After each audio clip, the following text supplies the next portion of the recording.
Shalom saudara-saudari yang dikasihi Tuhan.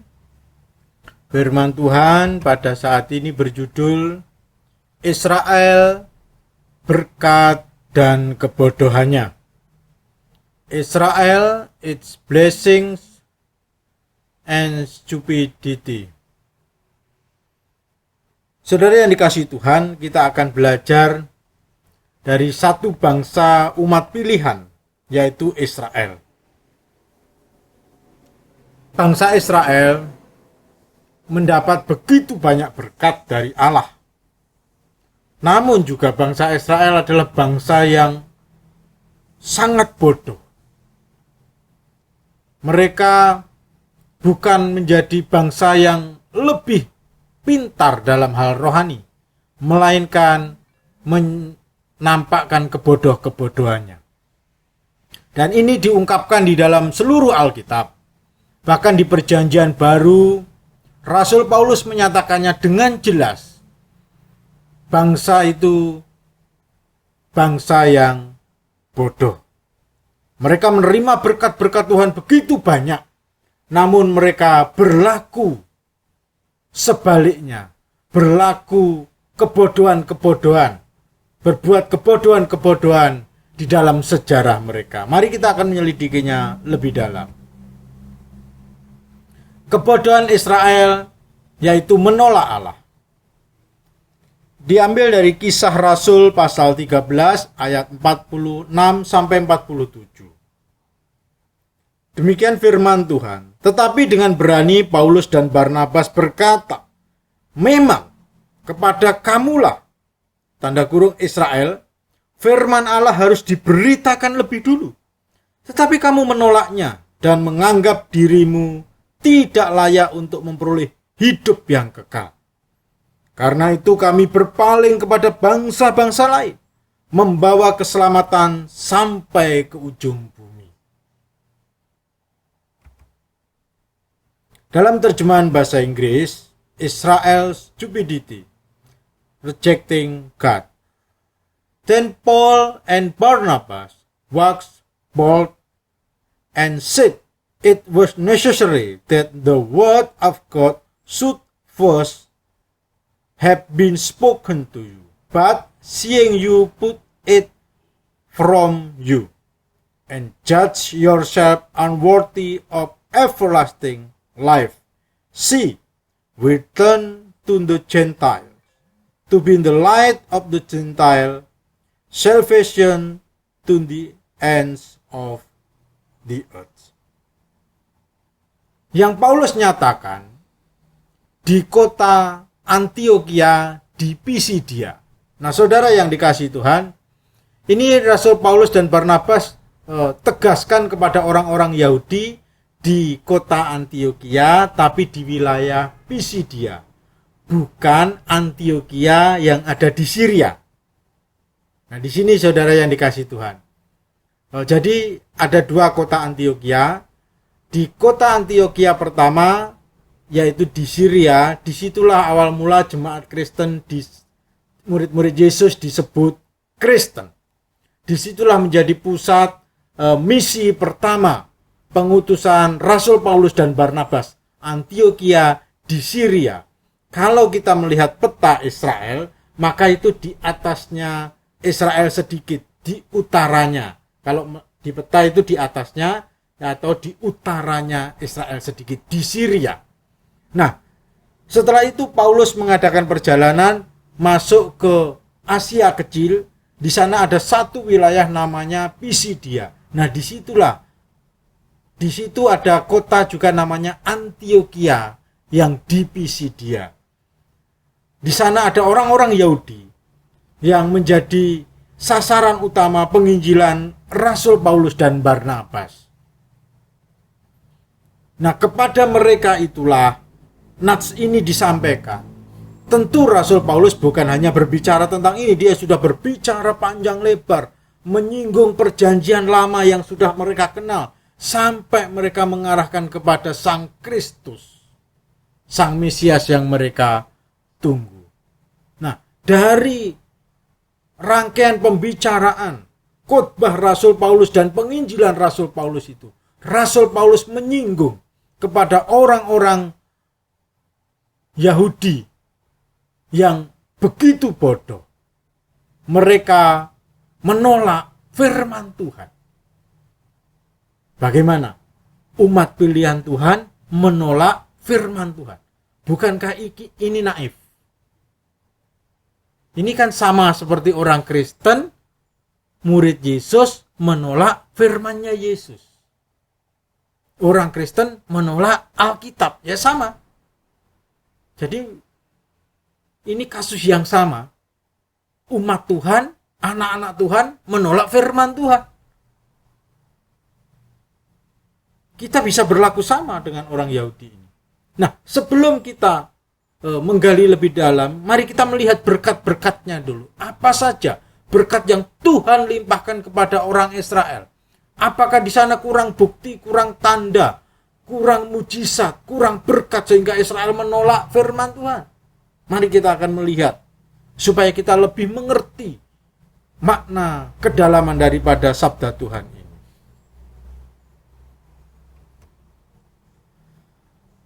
Israel diberkati Tuhan dengan tanah perjanjian.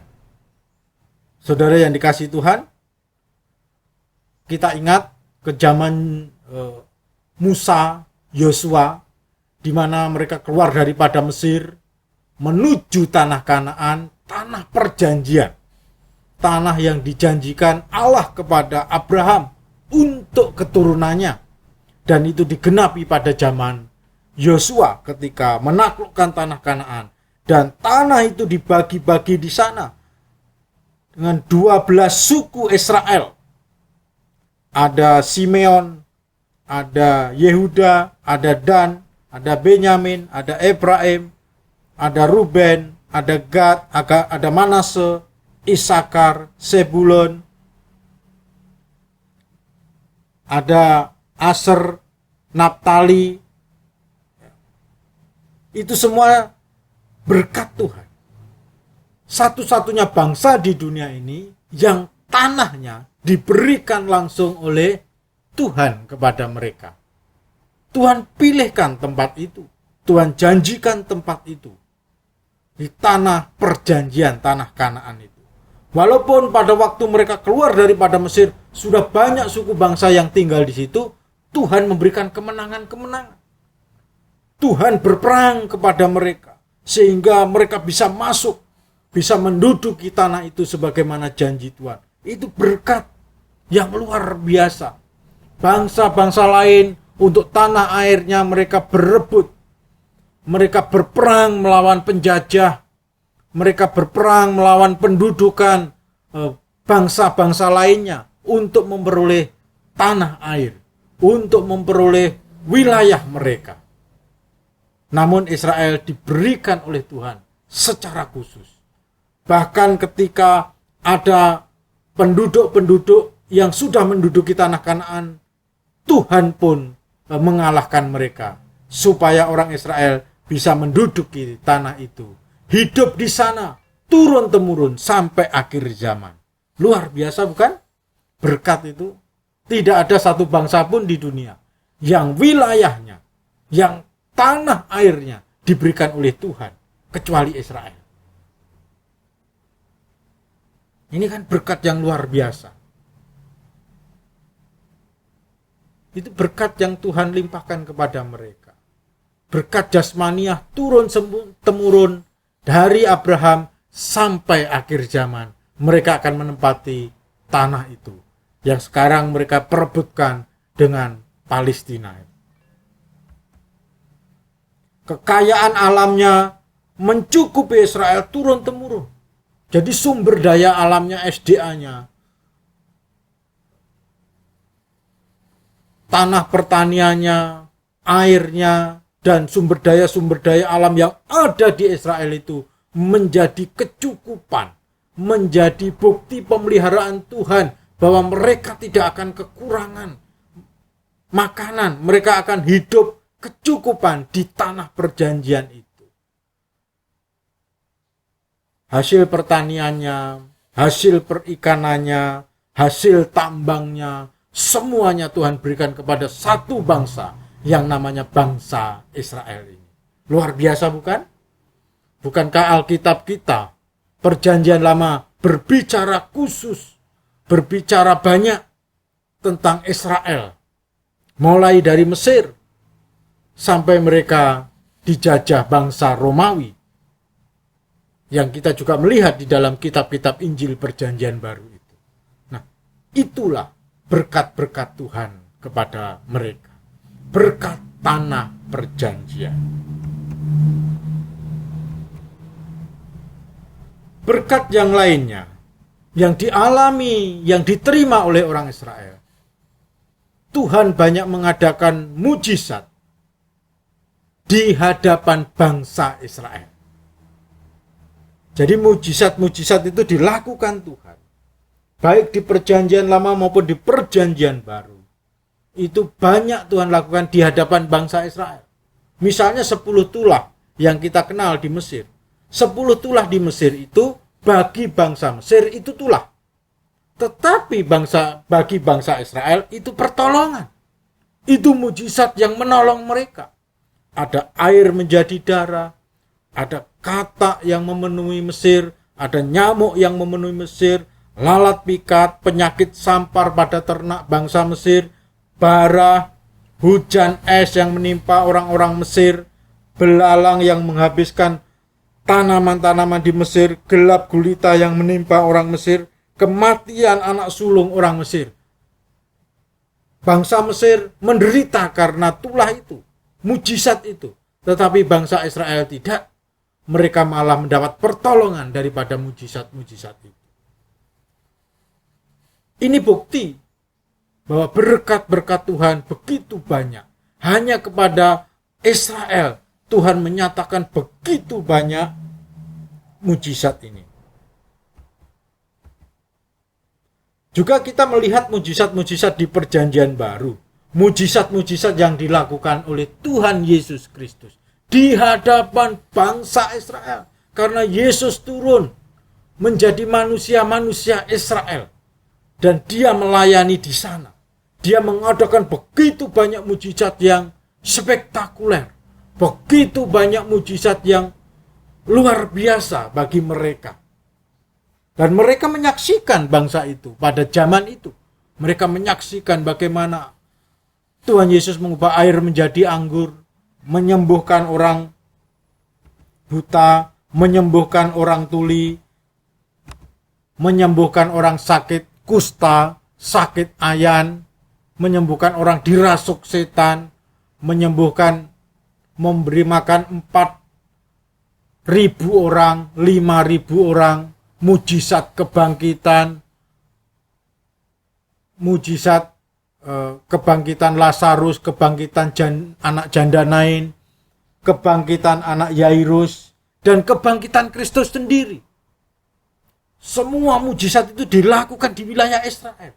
Dan itu menjadi kesaksian, menjadi pengajaran, menjadi berkat bangsa itu. Karena Tuhan tidak melakukannya di bangsa-bangsa lain. Tuhan tidak melakukan itu di bangsa Yunani. Tuhan tidak melakukan itu di hadapan bangsa Romawi secara khusus, tidak melakukan itu di hadapan bangsa Edom, bangsa Rusia, bangsa Turki, dan lain sebagainya. Hanya kepada di sekitar Israel itu. Luar biasa.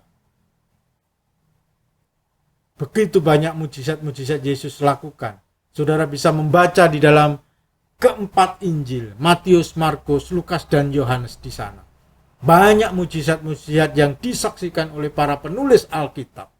Membuktikan itu bagian daripada berkat yang Tuhan nyatakan kepada mereka. Kecuali berkat tanah yang pasti, tanah yang berlimpah, sumber dayanya, susu dan madunya, anggurnya, untuk bangsa Israel turun-temurun. Tuhan juga membuat banyak mujizat bagi bangsa itu.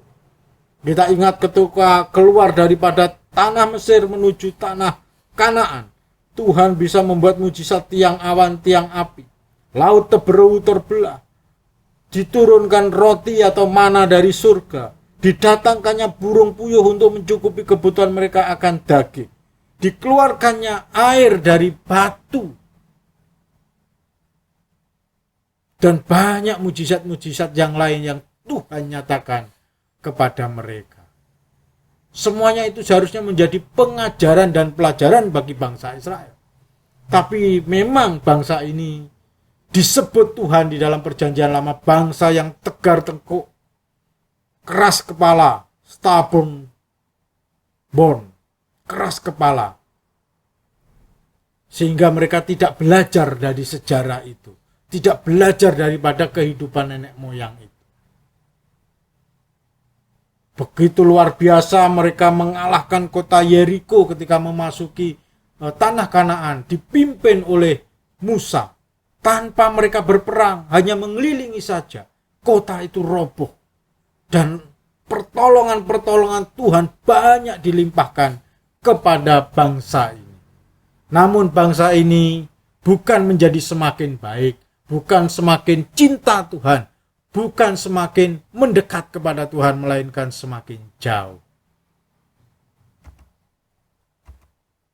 Ada berkat yang lain lagi, yaitu berkat jadi saluran Mesias dan keselamatan. Blessing of being tool for Jesus and salvation.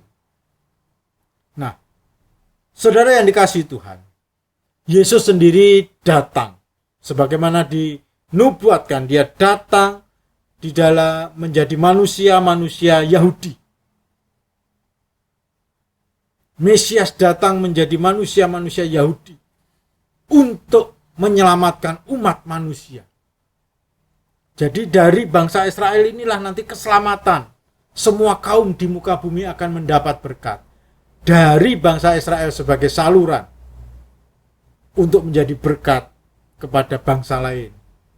Berkat itu adalah Mesias. Dan Mesias itu turun menjadi manusia, hidup, bertumbuh, dan melayani di tengah-tengah bangsa Israel. Dia menjadi orang Yahudi. Yesus Kristus ini luar biasa. Seharusnya itu menjadi berkat yang lebih istimewa lagi. Karena tidak terjadi di negara-negara lain. Tidak terjadi di bangsa-bangsa lain.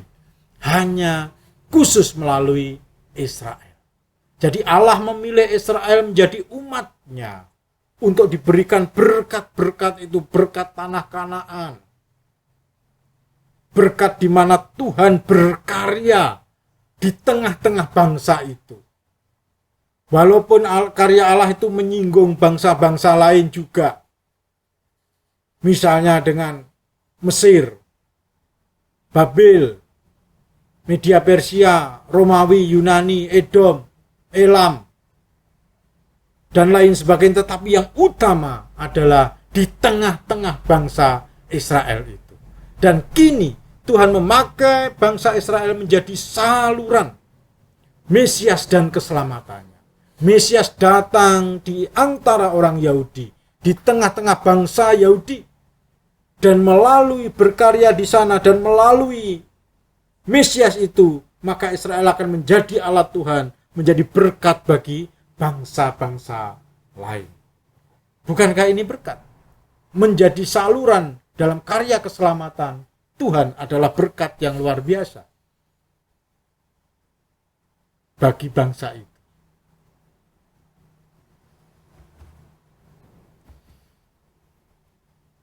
Injil keselamatan bagi semua bangsa di dunia, tetapi melalui Israel. Ini yang Rasul Paulus tegaskan. Inilah yang Rasul Paulus nyatakan di dalam ayat tadi. Di dalam Kisah Rasul 13 ayat 46 dan 47 tadi. Saya akan bacakan supaya kita lebih diingatkan lagi bagaimana Rasul Paulus dengan tegas menegur, menasihati mereka. Tetapi dengan berani Paulus dan Barnabas berkata, memang kepada kamulah firman Allah harus diberitakan lebih dahulu, tetapi kamu menolaknya dan menganggap dirimu tidak layak untuk memperoleh untuk beroleh hidup yang kekal. Karena itu kami berpaling kepada bangsa-bangsa lain. Sebab inilah yang diperintahkan kepada kami.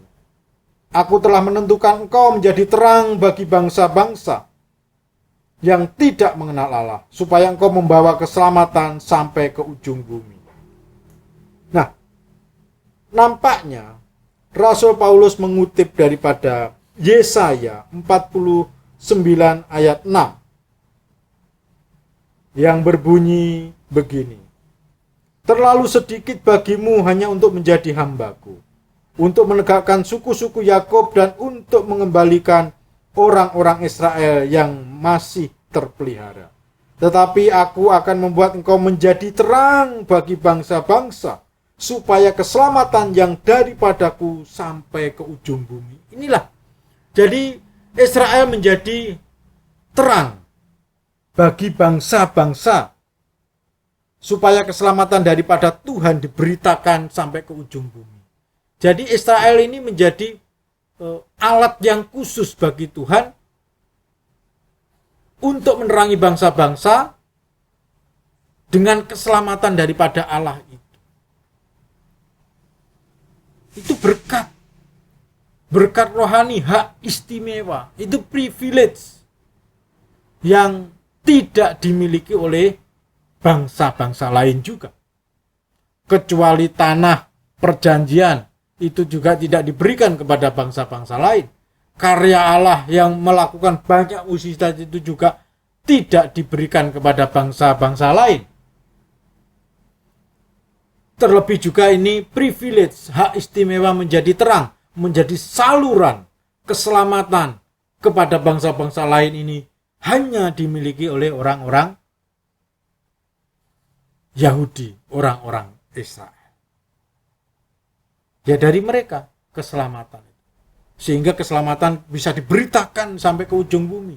Sampai ke negara kita Indonesia. Sampai ke Korea. Dan sampai seluruh dunia mendengar. Lewatnya salurannya. Itu Israel. Sumbernya Allah sendiri. Nah itulah berkat yang mereka sendiri tidak mengerti. Mereka sendiri malah menolaknya.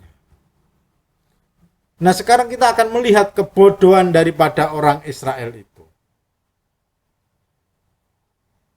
Kebodohan orang Israel itu juga ditegaskan oleh Rasul Paulus. Rasul Paulus menegur mereka. Bukan saja jemaat Israel yang ada di Antioquia yang di Pisidia, tetapi juga seluruh bangsa itu. Tetapi dengan berani Paulus dan Barnabas berkata, memang kepada kamulah firman Allah harus diberitakan lebih dahulu, tetapi kamu menolaknya dan menganggap dirimu tidak layak untuk beroleh hidup yang kekal. Karena itu kami berpaling kepada bangsa-bangsa lain.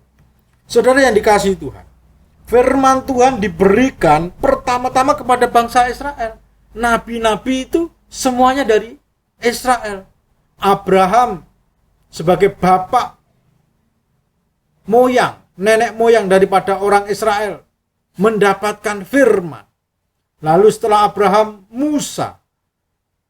Dan setelah Nabi Musa, Yosua. Dan seterusnya sampai Maliaki. Semuanya itu adalah orang-orang Israel yang menerima firman Tuhan. Yang dicatat di dalam seluruh perjanjian lama itu. Jadi firman Tuhan bagi orang Israel dulu pertama-tama. Bukan bagi bangsa lain. Dan masalahnya Israel malah menolak. Kebodohan Israel yaitu menolak firman Tuhan. Mereka menolak firman Tuhan. Mereka menolak Mesias. Mereka menolak keselamatan. Dan disinilah kebodohannya itu.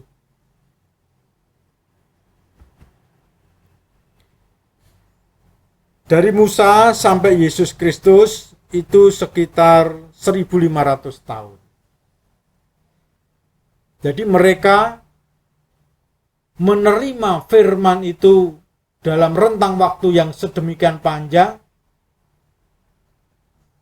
dan mereka menolaknya. Bahkan ketika Yesus sendiri memberitakan firman Tuhan yang dicatat di dalam Injil itu, mereka juga menolak Yesus. Sampai akhir pelayanannya, mereka menolak Yesus. Tidak menerima Yesus sebagai Mesias. Mereka menolak firman Allah yang menjadi manusia. Bangsa Israel menolak firman Allah yang tertulis, yaitu kitab-kitab perjanjian lama.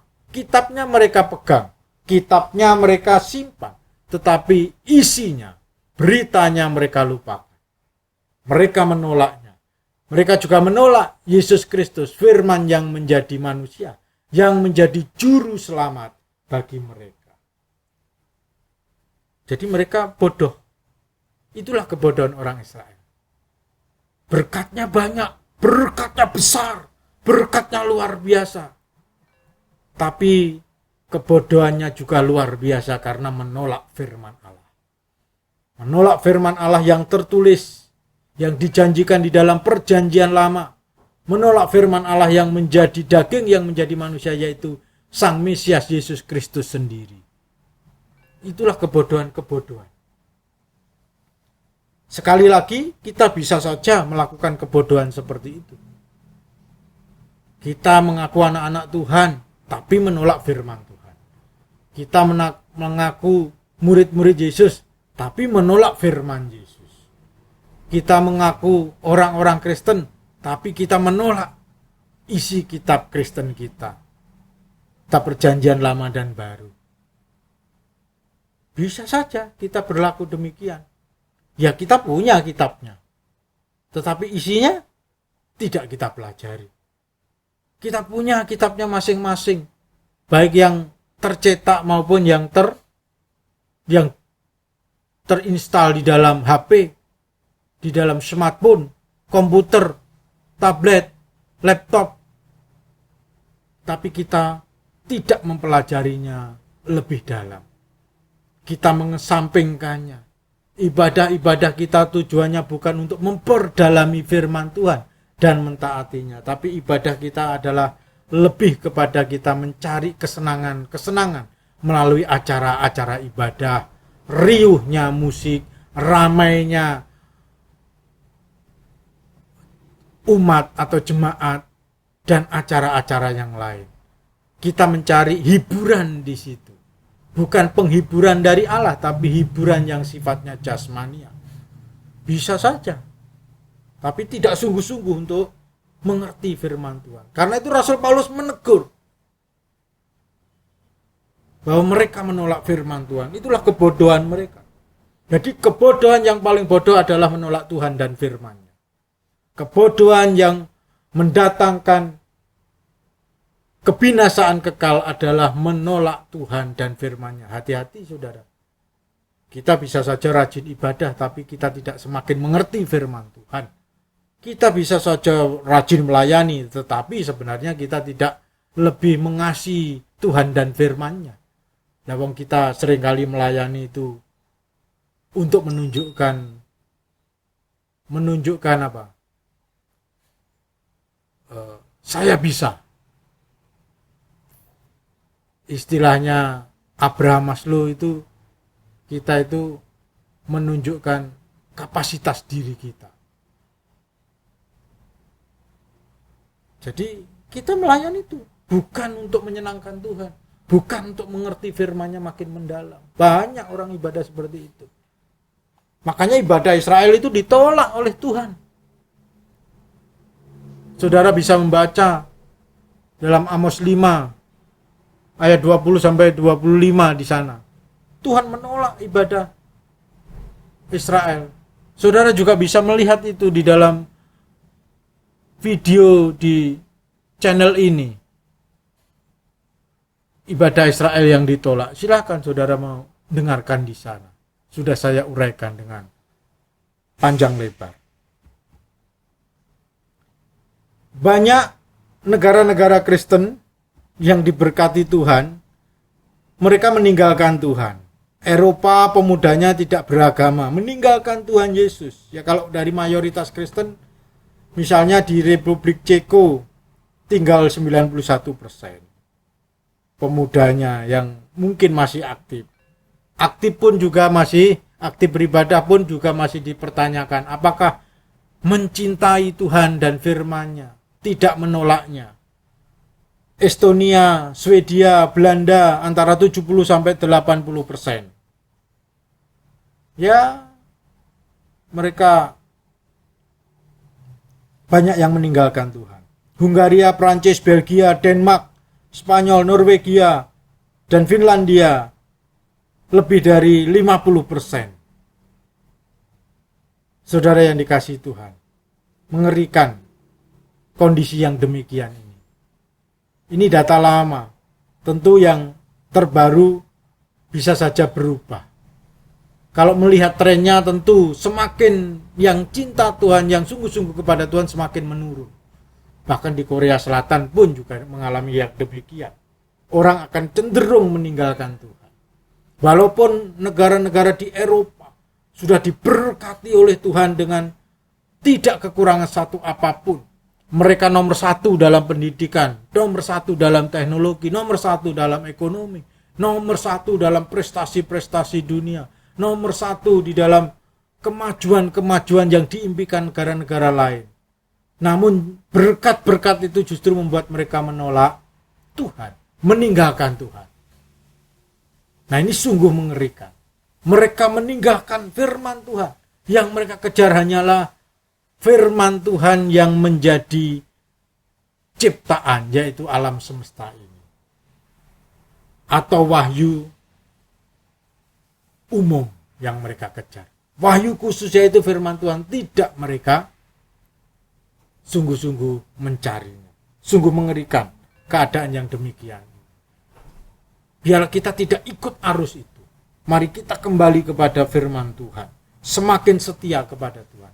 Semakin setia kepada firman-Nya. Tidak pernah Tuhan itu menolak manusia yang bertobat. Tapi yang sering terjadi adalah manusia menolak Tuhan. Firman Tuhan di dalam 2 Petrus 3 ayat 9 mengatakan, Ia, Allah, menghendaki supaya jangan ada yang binasa, melainkan supaya semua orang berbalik dan bertobat. Inilah hati dan kerinduan Allah. Allah ingin semua manusia berbalik dan bertobat, tidak binasa. Karena itulah Injilnya diberitakan pertama-tama kepada orang Israel. Firman-Nya disampaikan pertama-tama kepada bangsa Yahudi. Lalu kepada bangsa-bangsa lain di seluruh dunia. Sehingga kaum seluruh umat manusia di muka bumi mendapatkan berkat keselamatan, berkat kehidupan kekal di dalam Kristus Mesias, Tuhan dan Juru Selamat itu. Itulah hati Tuhan.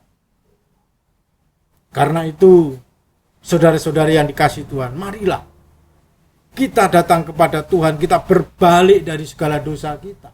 Kita belajar beriman kepada Tuhan, belajar mengerti firman-Nya, belajar mentaati sabdanya, belajar kita menerima Dia dan firman-Nya dengan hati yang sungguh-sungguh, hati yang mau taat dan setia. Yesus pun dalam pelayanannya dengan sedih, dengan penuh kasih dan kerinduan, Dia mengatakan demikian.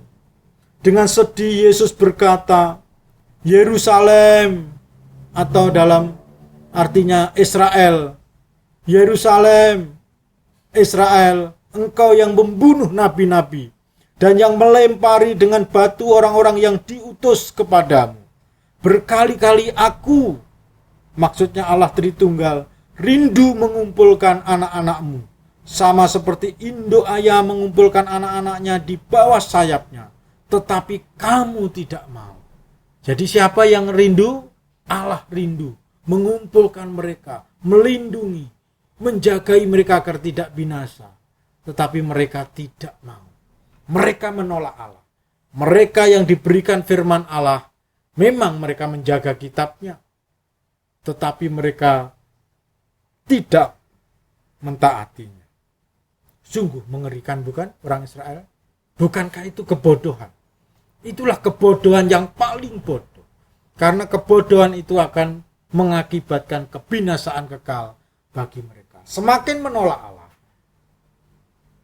mereka akan semakin berdosa, dan semakin berdosa hukumannya adalah binasa kekal di neraka. Karena itulah Tuhan menyayangkan sikap Israel yang demikian. Tuhan menyayangkan juga sikap manusia-manusia modern, manusia-manusia milenial yang lebih cenderung menolak Allah, menolak firman-Nya, mencari sesuatu yang di luar Allah, mencari kesenangan-kesenangan, mencari hal-hal duniawi, mencari hal-hal yang lain, kekayaan, pangkat, derajat, dan lain sebagainya, dan meninggalkan Tuhan. Sungguh mengerikan. Tuhan rindu menyelamatkan mereka, tapi manusia yang tidak mau, bangsa Israel yang tidak mau. Jangan tiru kebodohan orang Israel. Saudara yang dikasihi Tuhan, pelajaran yang dapat kita petik ialah berlimpahnya berkat-berkat jasmaniah dari Allah bukan bukti Allah itu berkenan kepada Israel dan kita. Maksudnya gimana? Ya memang berkat itu dari Tuhan. Jadi kalau orang berlimpah berkat jasmani, Israel tadi diberikan satu wilayah, itu di situ kekayaan alamnya diberikan oleh Tuhan di satu wilayah tertentu, negara tertentu, tanah perjanjian. Bukan berarti Allah selalu berkenan kepada hidup mereka. Gitu. Kalau orang mendapat berkat jasmaniah, bukan berarti Allah selalu berkenan kepada hidup mereka yang berdosa. Maksudnya, berkat-berkat jasmaniah tidak membuktikan orang itu benar di hadapan Tuhan. Tuhan bisa memberkati bangsa Cina misalnya. Bangsa Cina ini kan, negara Cina maksudnya, sekarang ini kan menjadi sangat kaya sekali. Di seluruh dunia sangat diperhitungkan.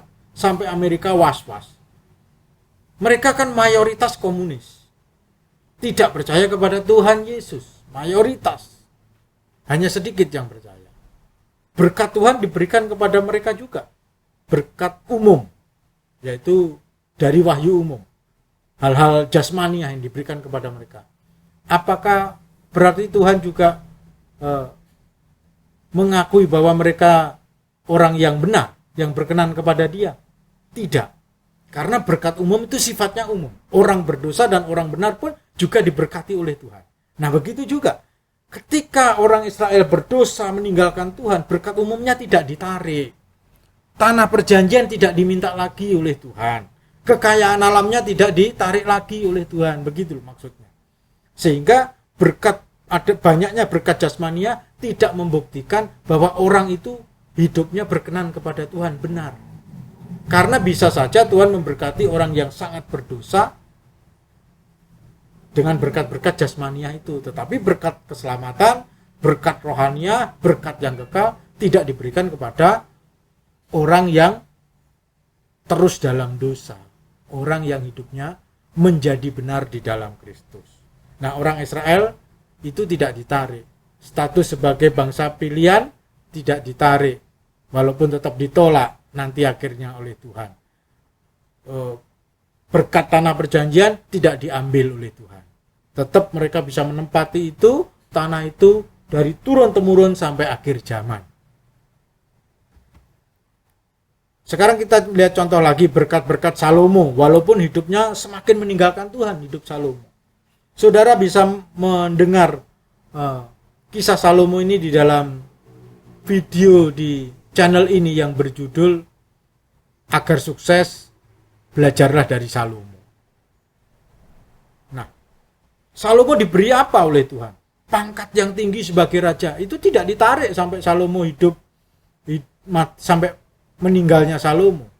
Walaupun di akhir hidupnya Salomo itu sudah meninggalkan Tuhan, tidak ditarik. Kekayaannya juga tidak berkurang. Malah semakin dia menikahi banyak wanita-wanita dari para bangsawan, membuat dia semakin kaya. Karena yang dinikahi anak raja, putri raja, semakin memperkaya. Kan 1.300 istri, 700 gundik, semakin kaya. Tidak ditarik.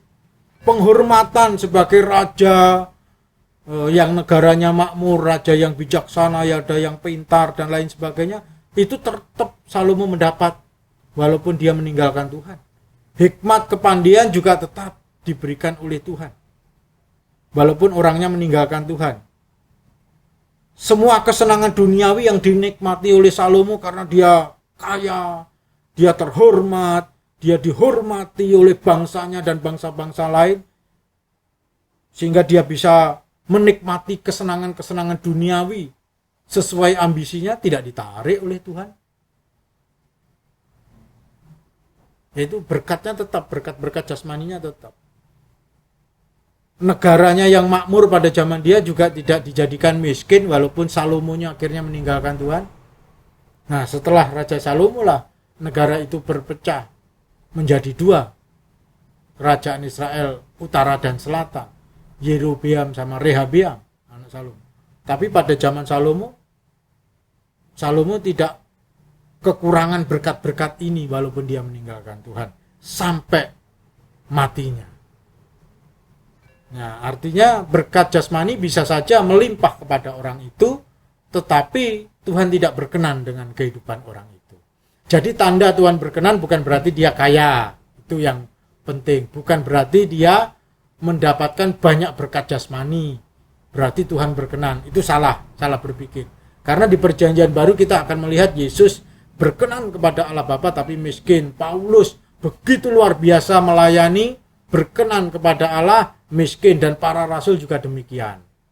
Itu prinsipnya, supaya kita tidak salah, supaya kita tidak menduga kalau kita dikasih berkat yang banyak berarti Tuhan pasti berkenan.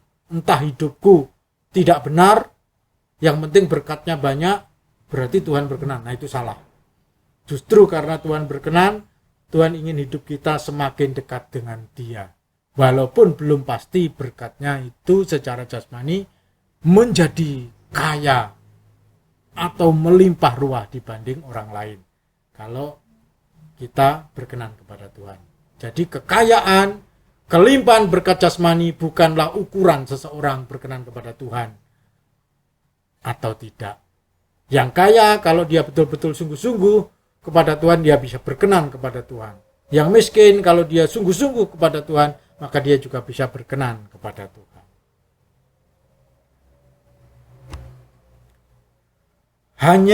Allah hanya berkenan kepada hati yang bertobat dan taat kepadanya.